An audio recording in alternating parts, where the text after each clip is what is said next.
Dia importante na vida política dos Estados Unidos, dia importante na vida política do Brasil. Hoje é o terceiro dia do julgamento da chapa Dilma Temer, que venceu a eleição de 2014. E lá no Tribunal Superior Eleitoral em Brasília, esse julgamento pode acabar com a cassação do presidente Michel Temer. O Eduardo Ribeiro acompanha tudo ao vivo. Edu vai contar pra gente como é que tá o julgamento nesse terceiro e deve ser o último dia. Vai contar pra gente. O clima tá tenso entre os ministros também nesse terceiro dia, porque ontem você mostrou pra gente que o clima ficou tenso. Boa tarde pra você, Edu, as suas informações. Clima quente por aqui sim, Gotino. Boa tarde a você e a todos os amigos do Balanço Geral. Antes de mais nada, uma justificativa, você vê que eu demoro aí quase 5 segundos para responder a sua pergunta, né?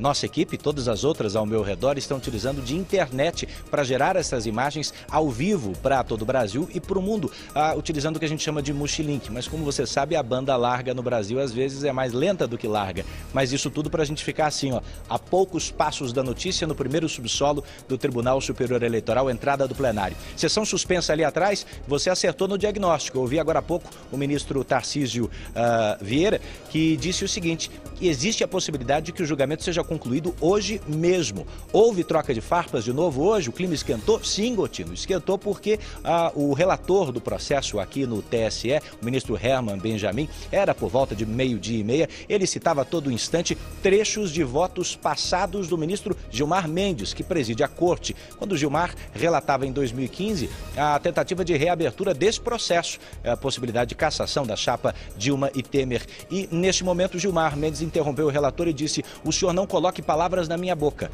o senhor não dê interpretações diferentes daquelas que eu dei no meu voto. Isso não é uma tática digna desse tribunal, disse Gilmar Mendes a Herman Benjamin. Ou seja, o embate prosseguiu, mas a tática do relator tem sido essa: mostrar que em outros votos de outros ministros, a mesma argumentação que ele defende para terem os argumentos de Odebrecht, de marqueteiros do PT em relação à Caixa 2 incluídos no processo, seriam válidos. Entretanto, até aqui, até o final a interrupção da sessão, a gente pôde fazer o seguinte diagnóstico que eu passo para você e para o pessoal do Balanço Geral. Nós temos nas preliminares uma discussão de 4-3.